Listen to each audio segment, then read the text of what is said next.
Olá, este é o podcast Ponto de Encontro. Muito obrigada por se juntarem a nós. Nestas conversas damos a palavra aos nossos parceiros e hoje temos connosco o Vinícius Ripa. O Vinícius tem a exposição A Cor Azul na Biblioteca de Alcântara José Dias Coelho, uma exposição que investiga o azul como ponto de partida poético, simbólico e sensorial. Mais do que uma cor, o azul é aqui tratado como experiência, atravessa atmosferas, evoca estados emocionais e propõe um mergulho no invisível. Não podíamos deixar, por isso, de começar esta entrevista, esta conversa, por ler um poema de que a equipa da Biblioteca de Alcântara se lembrou a propósito do nome desta exposição e da cor azul. A receita para fazer o azul, de Nuno Judice. Se quiseres fazer azul, pega num pedaço de céu e mete-o numa panela grande, que possas levar ao lume no horizonte.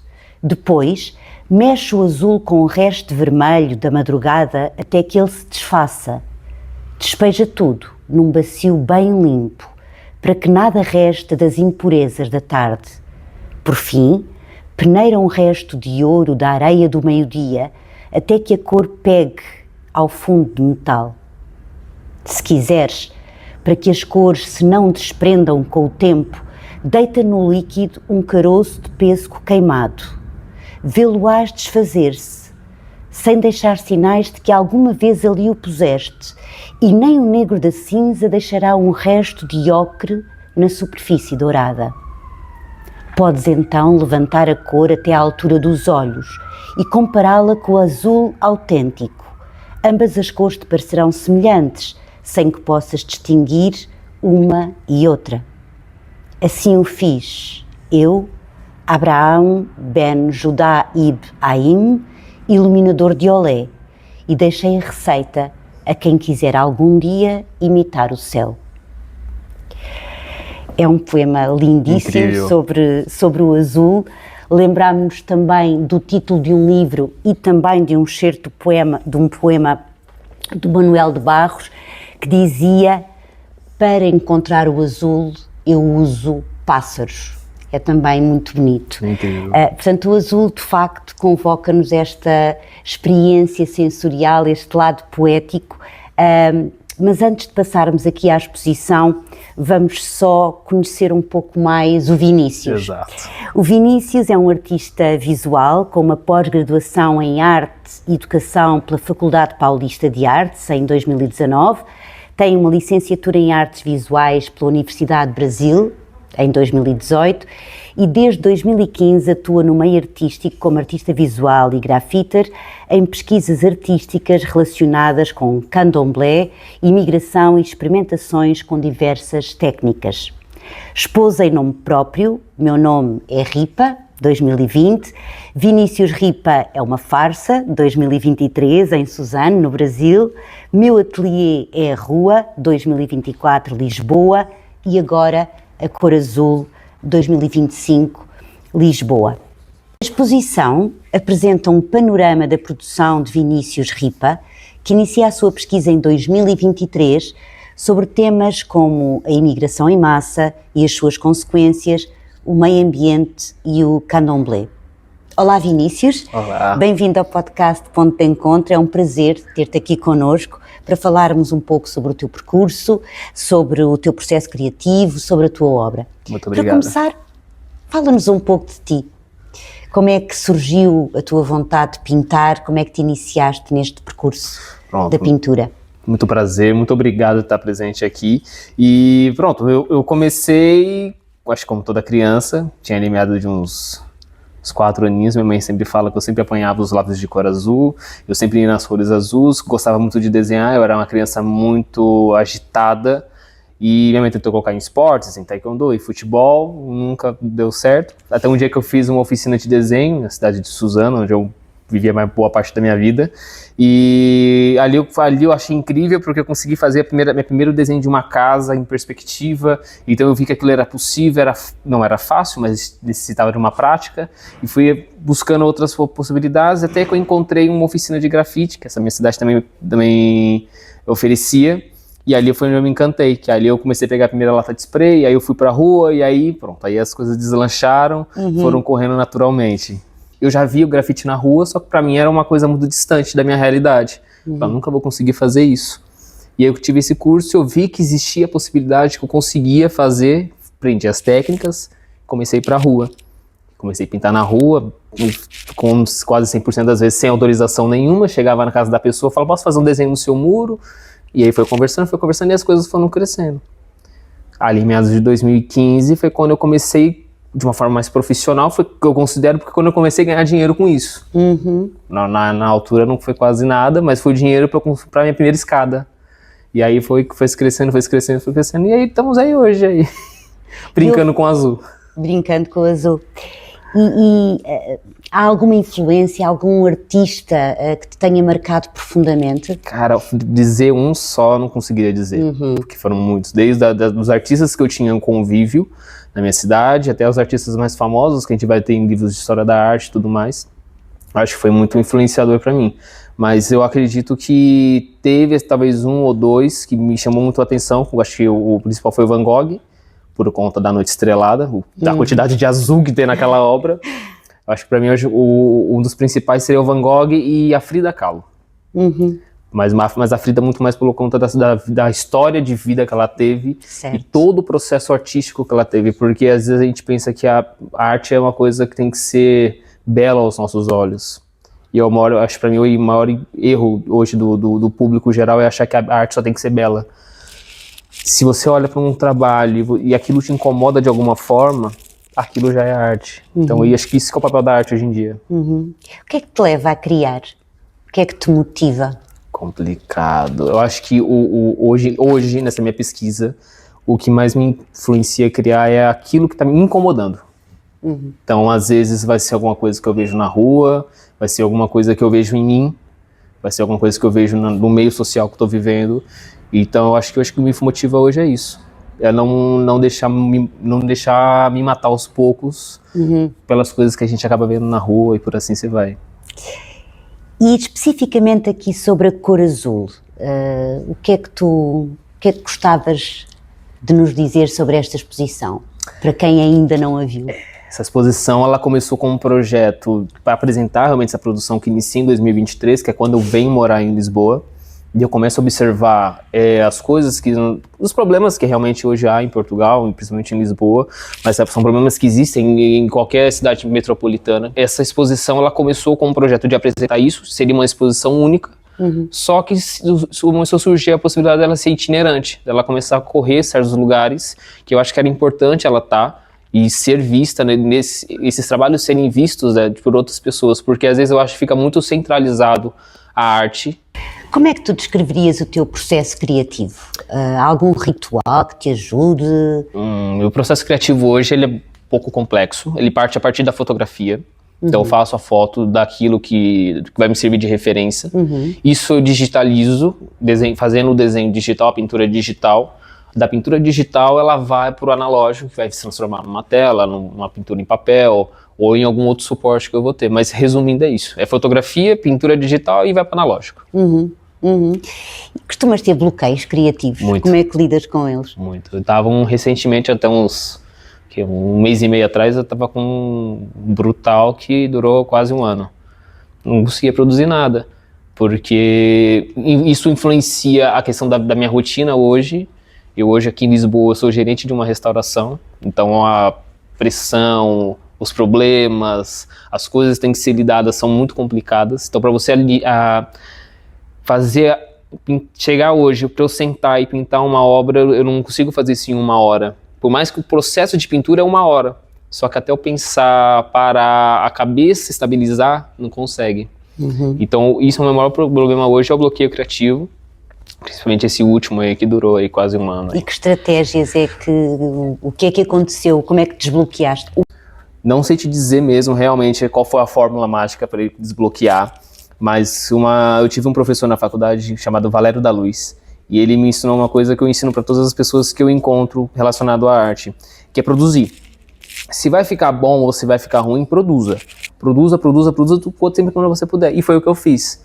Saí produzindo muita coisa, muito desenho, muito esboço, que na verdade para mim o bloqueio, eu não gostava daquilo que eu estava produzindo, mas aos poucos, naturalmente, as coisas foram fluindo até que voltou a produção normal e eu comecei a olhar para aqueles trabalhos e falar, eu acho que agora tá legal. E aí voltou, aí fluiu. Também é a ideia de que, apesar de haver talento, há sempre muito trabalho. Muito. Eu particularmente, eu não gosto muito do termo talento e do dom. Mas nada contra. Mas isso do meu lado, o arte educador que não me grita. Sim, porque quando porque como eu trabalhava muito no Brasil com crianças, e as crianças veem isso aqui, elas vão falar, eu não vou fazer isso porque eu não tenho dom, porque eu não tenho talento. Porque a ideia do dom é uma ideia de que Deus, uma divindade, deu aquilo para você e não deu para o outro. O talento já é uma questão mais genética, você nasceu com isso. E aí é isso, tem que ter muito trabalho para conseguir chegar. Todo mundo vai conseguir fazer isso aqui. Agora a questão é que alguns vão ter disponibilidade de ter um tempo para chegar até isso e outras não. Exatamente. E tá tudo bem, mas é isso. Mas é muito complexo, de fato, a vida de artista nunca foi fácil. Quais são os desafios maiores que tu enfrentas enquanto artista? Eu acho que tempo para você produzir. Acho que é uma coisa que hoje falta muito, não só para mim, mas como qualquer outra pessoa que trabalha numa rotina, eu acredito que para vocês também aqui. Às vezes você não tem tempo para sentar, para tomar uma cerveja, para jogar uma conversa fora, a sua cabeça tá sempre funcionando. Eu tô agora às 6 horas da tarde, eu tô aqui tomando uma cerveja, mas amanhã eu tenho que estar no trabalho, e amanhã no trabalho eu tenho que fazer isso, eu tenho que fazer aquilo. Então, o tempo, não de uma forma física. E há alguma obra recente de que gostes mais? Que tá ali na parede ali, que é a... Esqueci o nome dela, eu gosto tanto dela, mas esqueci dela agora, que ela tá com o fundo preto ali, que faz parte de uma série Reparação, que foi a primeira série que eu comecei a produzir em Lisboa, porque quando eu cheguei eu não tinha muita condição financeira, então eu comecei a produzir com o que realmente eu tinha. Então eram pedaços de papel, eram pedaços de bateria, papel em geral que ia ser descartado. Eu comecei a recolher e comecei a produzir em cima disso. A tinta eu já tinha, que eu tinha trazido do Brasil, então eu precisava só de suporte, então o suporte eu comecei a pegar na rua. Então tem boa parte da minha produção em madeira, porque eram as caixas de vinho que eu achava na rua voltando do trabalho, ou eram caixas que eu trazia do trabalho. Então assim, foi um amontoado de coisas que eu fui pegando na rua e fui produzindo obra. E esse menino que tá aqui também pintado também aqui atrás, acho que é um dos principais assim que mais me chama a atenção deles. E outras formas de arte influenciam a tua arte, a literatura, por exemplo? A literatura influencia, mas principalmente na parte da pesquisa. Na parte da pesquisa muito, como alguns livros que para mim são muito importantes, que é o Manual Prático do Artista, porque para trabalhar com tinta hoje em dia é muito complicado, porque às vezes você compra uma marca de tinta hoje, amanhã você compra a mesma marca, às vezes não está na mesma tonalidade, então eu gosto muito de produzir a minha tinta. Então isso também já é um processo mais químico, mais de estudar a composição da tinta, do aglutinante, mais tudo mais. Mais um livro técnico do que a literatura. É mais técnico do que a literatura, como por exemplo um poema, uma poesia. Eu gosto de ler, mas para influenciar, hoje não. Hoje eu acho que influencia mais a música do que realmente a literatura nesse sentido. Tu gostavas de ilustrar alguma obra literária? Eu acho muito complicado isso. Eu acho que eu gostaria, mas não sei se eu estou pronto o suficiente para estar fazendo esse tipo de trabalho. Porque eu acho que eu entendo que quando você vai ilustrar um livro, ou ilustrar uma história, você tem que contar a história a partir do desenho. E para mim eu acho que é um pouco complicado, porque os meus trabalhos eles têm uma história, são histórias individuais. Talvez pegar um desenho e fazer com que ele conte uma história, talvez seja um pouco mais complicado para minha cabeça hoje. Mas a tua pintura conta histórias. Conta histórias. Eu acho que cada trabalho vai ter suas histórias individuais ali, de talvez entender quem é aquela pessoa, ou por que aquela pessoa está sendo representada. Como é que a atualidade impacta a tua obra? A crise climática, as desigualdades sociais, as assimetrias em todo o mundo, a guerra? Agora, eu acho que 100%. Eu acho que o meu trabalho é impactado por tudo aquilo que está acontecendo na atualidade. Hoje a minha atualidade está em Lisboa, que aí nós vamos ter algumas temáticas, que são a questão das pessoas que estão em situação de rua, a questão muito forte do candomblé, principalmente, que é uma religião que eu sou praticante, e toda a questão da iconografia desses orixás, quem são esses orixás, o que foram, o que representam, a questão também das pessoas em geral, né? As pessoas, cada um tem sua história, acho que elas precisam ser representadas de alguma forma às vezes. É uma forma de lhes dar voz também. Exatamente, também um pouco. Sentiste alguma vez limitações, sentiste alguma vez condicionamentos no teu trabalho? Sentiste cortado na tua liberdade criativa? Algumas vezes sim, principalmente nas ruas, onde, por exemplo, hoje em Lisboa nós temos pouquíssimos lugares que são autorizados para a prática do grafite sem nenhuma autorização prévia ou algo do tipo.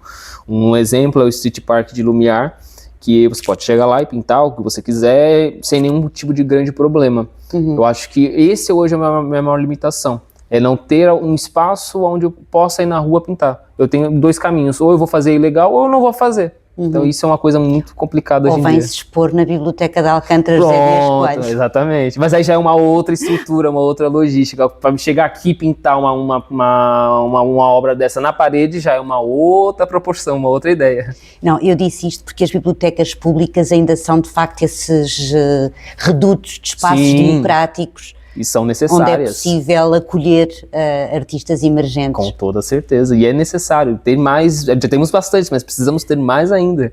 Porque tem muito artista na rua ainda. Isso faria parte da arte como uma forma de resistência? Também. Por exemplo. Também. Porque é isso. Quando você não tem espaço para pintar, você tem dois caminhos. Ou não pintar, ou ir para a ilegalidade. A maioria vai para a ilegalidade, porque também precisa pintar. O artista, às vezes as pessoas entendem que o artista ele precisa produzir. Ele tem que jogar isso para fora de alguma forma, porque se não jogar ele explode ou implode. E é muito complicado isso. Quando não tem espaço para pintar, só tem dois caminhos. Não tem muito o que fazer. Como é que tu achas que a arte pode ser mais acessível a todas as pessoas? E ter mais espaços como esse.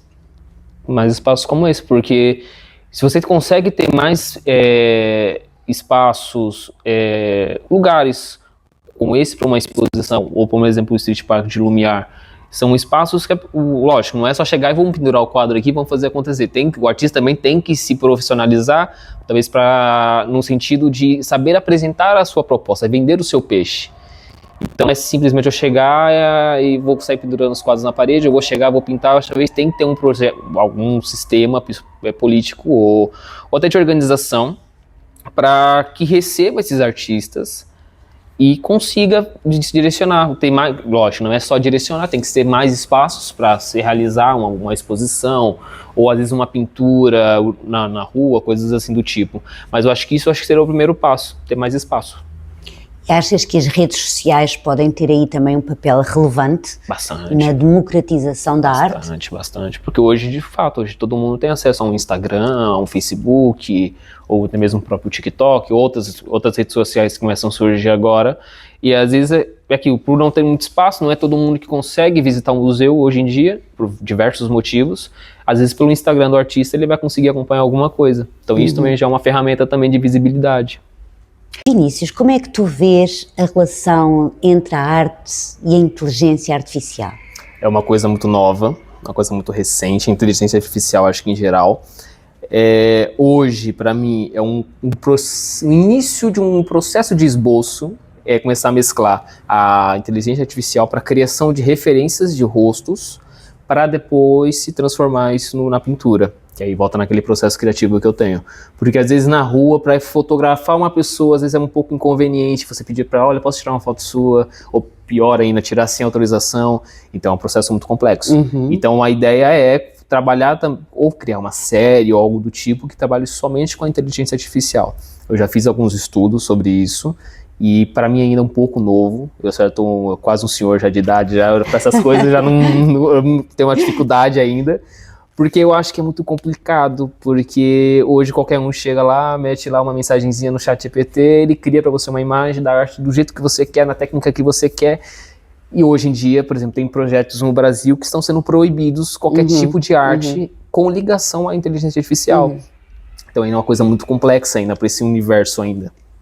Mas eu acho que tem tudo para melhorar. do mesmo jeito que melhora a nossa vida no dia a dia, eu acho que se o artista souber usar da melhor forma, ele vai conseguir agregar isso ao trabalho dele.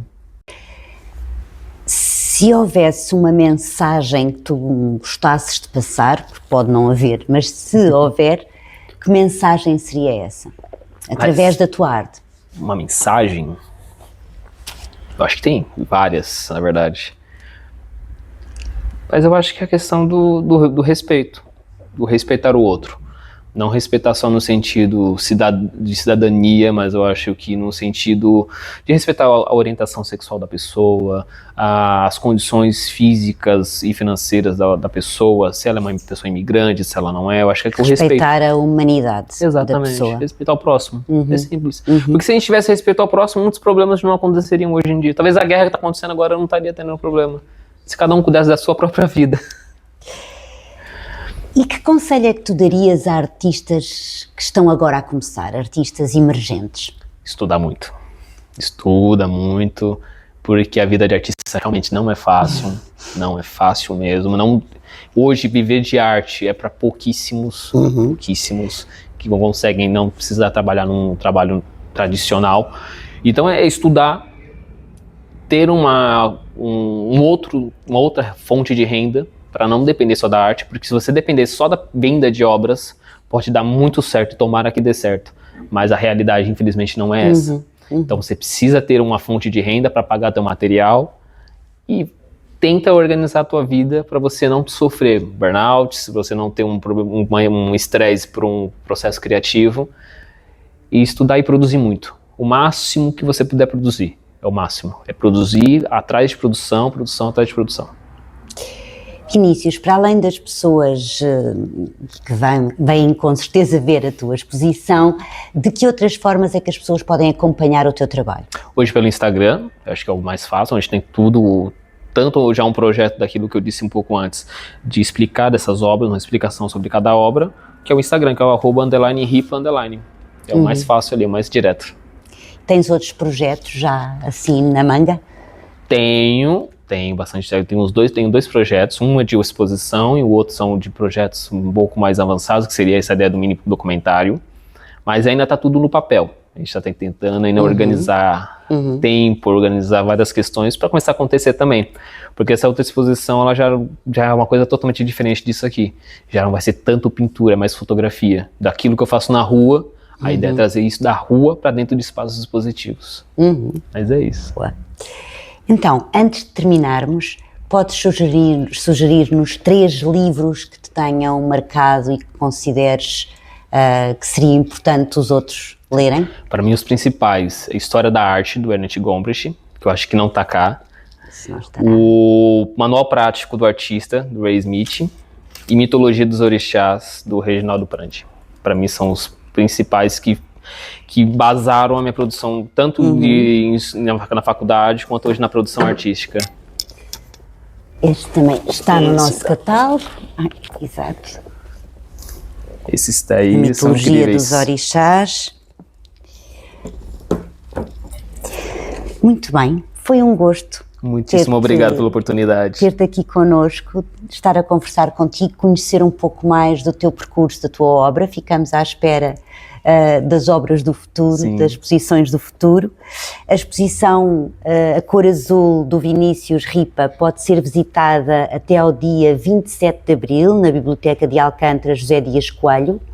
E para ter acesso a conversas inspiradoras, outras conversas inspiradoras, podem subscrever o podcast Ponto de Encontro em qualquer plataforma de podcast que utilizem.